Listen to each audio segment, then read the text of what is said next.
Well, folks, we got just a few weeks left in the college football regular season. Michigan and Georgia still your title favorites, with Michigan a bit above the Bulldogs, followed closely by one-loss Alabama at plus 550, how they've turned their season around. You got to go down the board a bit to find Washington and Oregon, the two top Pac-12 teams.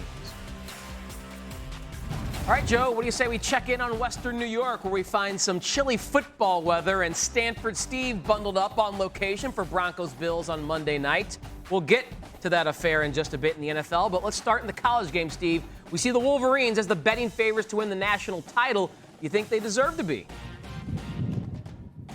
Deserving is a key word there, Tyler. Yes, I believe they are deserving of it. When you look at what they've been up against, I'm just talking about on the field. Obviously, all the distractions, whatever. But when you go back and watch that tape of what they did Saturday at Penn State, not having a completed pass, attempted pass officially in the second half, and just imposing their will on a team who I thought the world of from a defensive standpoint, and just to see how thorough they were in the domination of that game. People make comments about the number and James Franklin's decisions on what happened, but when you're talking about Michigan, how impressive they were, yes, I believe they are deserving of being the favorite right now. If this were an episode of Duck Dynasty, I might be inclined to agree with my camouflage-clad friend, but it's got to be Georgia. I don't know why we continue to overthink the situation as to who's the best team in the country. It's Georgia. They've won 27 straight games. They've played 3 ranked teams this year: Kentucky, Ole Miss, Missouri. They have hammered all of them. Missouri hung for a little bit, but at the end of the day, Georgia was too good for them. What is it about Georgia that makes us think we need to go elsewhere? Michigan has been very good, but beating Penn State isn't going to be the type of thing that puts them over the top. Every good team beats Penn State. It happens every year. It's all we talk about when it's James Franklin against Ohio State. Loss. When it's James Franklin against Michigan. Loss. Good win for Michigan, but not enough to get them ahead of Georgia. Compelling points from the odd couple there on the favorite. Steve, do you have a response to Georgia being more deserving in Joe's eyes? Yeah, I get where Joe's coming from. I mean, I was there Saturday night. It's one of the most impressive efforts I've seen all season. The issue I have is this is the first time they've been this healthy, and that's one game. Let me see it a couple more weeks. I'm totally fine. I do not have any argument. I don't have any angst against Georgia. The depth, I think, is what's really impressive with Georgia. And you talk to Kirby Smart and you hear how confident he is in his group, where they've been able to ramp up to this part of the season. So I'm not arguing with Joe at all. You asked if Michigan was deserving of it. I think they deserve to be number one. I have no problem with people saying that Georgia should be. That was nothing more than a retort designed to drop the line that he was at the game Saturday night. Make sure we take that for what that's worth.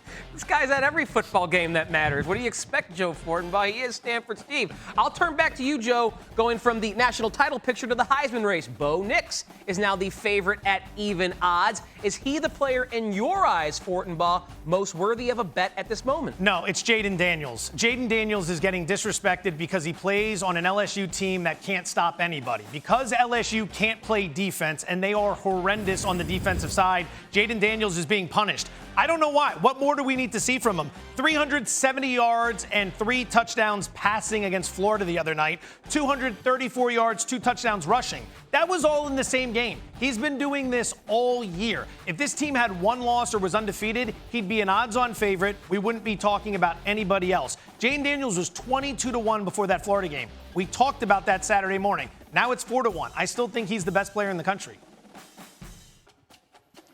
Yeah, Joe, and it was 4-1 before the Alabama game, and that's why I said if people thought that LSU was going to win that game, I thought you had more value in just betting him to win the Heisman.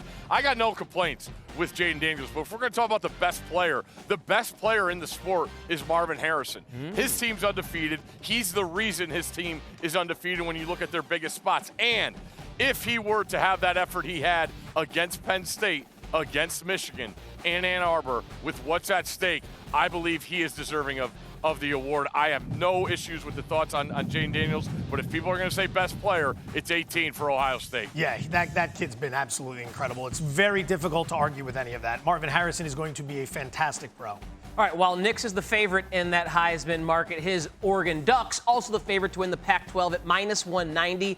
Washington Huskies +180 right behind them. I'll start with you here, Stanford Steve. How do you believe this conference ultimately plays out?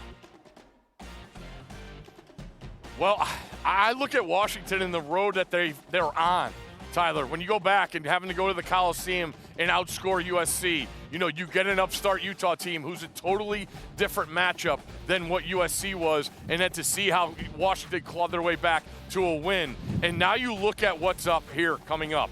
At Corvallis, I've seen places, they're a slight underdog in that game. And then you talk about, say what you want about Washington State. I mean, Stanford beat Washington State. It's still a rivalry game. And then you talk about an Oregon team to win out, and then they would possibly face them. I really, not worried. I'm just concerned for Washington in this spot this week. I think you're getting a team that is not afraid of Washington. That's a different kind of matchup for Washington. Washington likes to throw it around the yard. Oregon State wants to put their hands in the dirt and get after you. So I am wary of Washington here. If they were to get past this one, I would feel better about them. I'm not sure they're going to win this game, though, this week. Rambo Last Blood makes some excellent points. The only thing I would add to that would be this. Oregon's minus 190 to win the conference. Right now, the projected line, if they take on Washington in the conference final, is 6.5.